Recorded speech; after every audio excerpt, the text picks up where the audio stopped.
Ce dimanche 18 décembre, un moment fort pour les supporters de l'équipe de football de France, une finale que les Avironnais ont pu voir en retransmission sur écran géant sur le stade du centre-ville. Malgré la défaite, le public a pu vivre un moment riche en émotions et rempli de suspense. En tout cas, on peut retenir ce soir que tant qu'il y a de la vie, il y a de l'espoir. On était à terre et en ce moment, on est à égalité. Donc il va s'agir là, bien sûr, d'un tir au but. Il faudra bien un gagnant.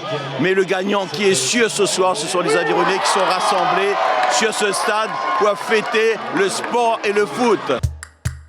Cette semaine, plusieurs repas ont été organisés par le CCAS pour rassembler nos seniors en cette fin d'année. Ils se sont retrouvés dans le gymnase des Avirons dans une ambiance conviviale et festive. Nombreux ont fait le déplacement pour ne pas rater cet événement. Il y a un bon ambiance, je retrouve quand même des amis, des nouveaux amis et c'est très important pour moi. Depuis le Covid, on n'a pas senti et ça fait du bien. Après des années de souffrance, ça a été le cas, et notamment pour les personnes âgées, on organise une telle réception et c'est vraiment top. Donc merci à Monsieur le maire, merci à son conseil municipal, au CCAS, au personnel technique et à tout le personnel de service. C'est vraiment une agréable journée, un repas de qualité et une attention vraiment particulière qui est portée à l'attention des personnes âgées. C'est une volonté du maire de remettre en place ce temps de repas qui est aussi un temps de convivialité et d'échange avec nos aînés sur notre territoire. Et aujourd'hui, comme ce sera le cas après-demain et également jeudi, puisqu'on a voulu sectoriser bien entendu afin de pouvoir donner ce vivre ensemble avec nos personnes âgées qui se retrouvent maintenant après 2 années extrêmement difficiles liées à la crise Covid. Il était important de retrouver ce lien social, cet échange entre nos seniors. En tout cas, je souhaite remercier l'ensemble du personnel. Tout le monde là, mettre la main ensemble pour faire un bon repas pour les bonnes seniors. En tout cas, chacun d'entre eux, à la veille de cette nouvelle année, je tiens à souhaiter à eux ainsi que toute mon équipe un joyeux Noël, une très très bonne année 2023 et surtout, prends bien soin de eux. À noter que l'Assemblée générale de l'APN s'est déroulée ce samedi 17 décembre au gymnase du centre-ville, l'occasion de réunir l'ensemble de ses adhérents. Le but de l'association, c'est de montrer, de faire apprendre et de planter nos plantes. Notre patrimoine floristique, il faut qu'on le sauve. On a des plantes qui sont en danger d'extinction, on a des plantes qui sont méconnues de la population, mais anciennement connues de nos anciens. Ce qui fait qu'on essaie de remettre ces plantes-là au goût du jour, apprendre aux jeunes et les mettre, mettre dans les écoles, de leur apprendre justement qu'on a un patrimoine qu'il faut respecter, qu'il faut présenter et qu'il faut sauver. Dernier jour d'école au Tevlav, des ateliers ont été mis en place durant la semaine en collaboration avec le GAL Grand Sud dans le cadre du projet Romance là-haut. Entre Cossin-Chose, chorale des enfants et interprétation de Gilbert Pugna, les enfants quittent les bancs de l'école avec les yeux remplis d'étoiles. C'est un projet culturel intitulé Romance Léo qui a commencé en septembre de cette année avec Gilbert Pugna et Annie Grondin. Donc les élèves de l'école ont eu l'occasion de travailler avec les artistes et les enseignants sur des chants du groupe Ziskakan et des contes et devinettes avec Annie Grondin. Cela fait partie de leur parcours culturel qui complète leurs compétences et sur des compétences qu'ils doivent travailler au niveau régional.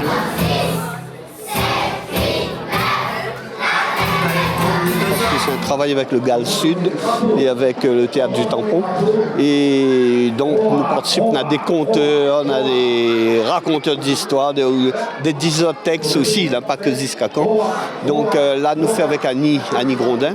Nous fait un travail sur le terrain, tu vois, ces rencontres avec des gens. Et moi, spécialement, c'est plus ce travail avec les enfants, l'école. Donc, il travaille directement avec les professeurs des écoles et avec les enfants. Mais c'est un travail pas facile mais il a tellement de cœur qu'il arrive un petit résultat qui devient grand. Les choses arrivent d'un bon temps, ils arrivent en fin d'année. Et cette fin d'année, c'est le moment de dire bonne fête tout le monde, bien sûr les avirons. Ma cause aviron en premier, mais c'est toute la Réunion qui sont concernés et le monde aussi, parce que pour que le monde il va un peu mieux que nous trouve chacun trouve sa place dans la vie, quoi. Fin d'année pour l'association L'Axe, on a retrouvé le Père Noël spécialement venu avec son bertel rempli de cadeaux destinés aux enfants des mercredis jeunesse. Cette année, à l'occasion du 20 décembre, plusieurs festivités ont eu lieu sur la commune. Vendredi 16, à la médiathèque Jean-Bernard, un cabaret causé a été organisé. Plusieurs fonds-caiseuses et fonds-caiseurs ont offert des textes. La soirée s'est terminée par un cabaret en l'honneur de l'esclave Furcy. Cette année, avec l'exposition que nous l'avons pu avoir avec la bibliothèque départementale de La Réunion sur Furcy, donc nous l'a mis Marc André, il a travaillé sur ce projet depuis le début de l'année pour mettre justement en avant notre 20 décembre, mais à travers un personnage de La Réunion. Mais la promotion du Fonkel est arrivée en fait par Marc-André, parce que c'est lui, il est à l'origine de ce travail à la médiathèque. Il faut rendre à César ce qui est à César. Et en même temps, moi aussi m'y adhère. Et le Fonkel, pour moi, c'est quelque chose qui vient du cœur. Donc forcément, notre créole, notre causé, il vient de notre cœur. Et c'est pour ça, à la médiathèque des Avirons, pour moi, c'est le lieu où il doit se passer ce genre de choses. Mais je souhaite à tout le monde une bonne fête de fin d'année et surtout un super 2023. Lundi 19, c'est du côté du ruisseau que l'association L'Axe a concocté une soirée mémorable avec le traditionnel défilé charret de bœuf, une dégustation de mets créoles. Les animations musicales ont duré jusqu'à tard dans la nuit. Aujourd'hui, vraiment, elle était vraiment nécessaire pour nous. Après 2 ans d'absence, comme on dit, ou même, ça la manque à nous, notre fête CAF. Alors, aujourd'hui, nous sommes contents de commencer à lire, comme dit Bonna, de l'Argali, et puis mettre ensemble nous tout avec. Et les pas tout le temps 20 décembre, mais quand on voit 2 ans, on ne l'a pas fait, mais quand on rattrape, les beaucoup, les super, tout le monde est là, tout le monde est là, on a besoin de ça. À soi, on aura d'autres groupes de danse, de chant, que nous a été fait même dans l'association, que les filles ont préparé, nous tous ensemble. Et alors, nous attendons ça vraiment bien, le charret de bœuf et tout, nous tous les super, les contents. Toujours dans le cadre du 20 décembre, en fin de journée, un défilé de percussions a rassemblé une foule de spectateurs qui ont ensuite rejoint le stade pour assister aux différents concerts. Parmi la foule, Cyril Melchior, président du département, est venu saluer l'ambiance festive organisée par la ville des Avirons. Je suis heureux d'être aux Avirons parce que les Avirons, pour moi, c'est ma ville de cœur. Et aujourd'hui, c'est la fête CAF, la fête de la liberté, la commémoration de l'abolition de l'esclavage. Je suis heureux d'être aux Avirons, avec la population des Avirons, avec son maire, mon ami, qui est à mes côtés, Éric Ferrer.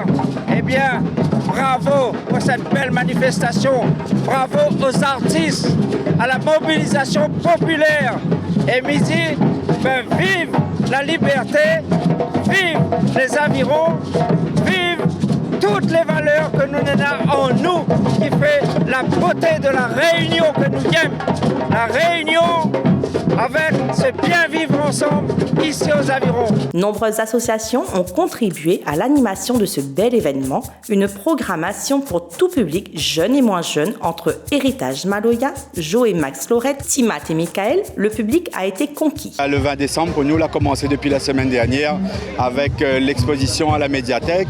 Il y a eu aussi un travail fait par Nelly Fontaine sur Koumani, l'Ensorcelaise, qu'elle a été fait à la salle Georges Brassens avec le club des bons amis. Et ensuite, il y a eu aussi ce vendredi 16 un cabaret pour Fiessi à la médiathèque Jean-Bernard. Il y a eu aussi un gros travail des associations dans les quartiers. Il y a eu un tournoi de pétanque aujourd'hui au Tevlav. Il y a eu un tournoi de pétanque aussi à la rue du Stade avec le club de pétanque aussi. Mais hier soir, il y a eu une superbe ambiance à l'autre bord avec l'association L'Axe. Et on termine ce soir par le podium sur le centre-ville fait par la mairie, le service culturel. avec des artistes de renom. Je tiens aussi à remercier toutes les associations qui ont œuvré pour ces festivités du 20 décembre. Je remercie aussi toute l'équipe technique, toute l'équipe des services de la mairie qui ont travaillé sur cette manifestation. Je souhaite à eux un bon fête CAF et aussi une bonne fête de fin d'année et meilleurs vœux pour 2023.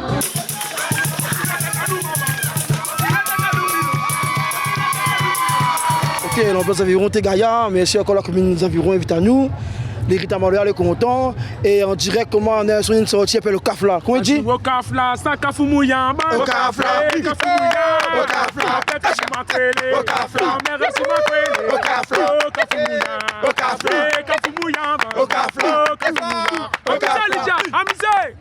Bonne fête CAF vous toutes.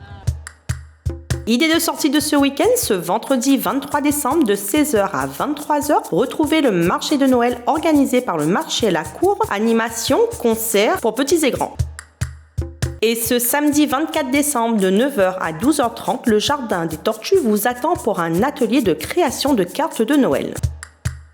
Chères Avironnaises, chers Avironnais, au nom de la municipalité que je représente, je souhaite à tous les Avironnais, mais aussi à l'ensemble des Réunionnais, une très bonne et heureuse année.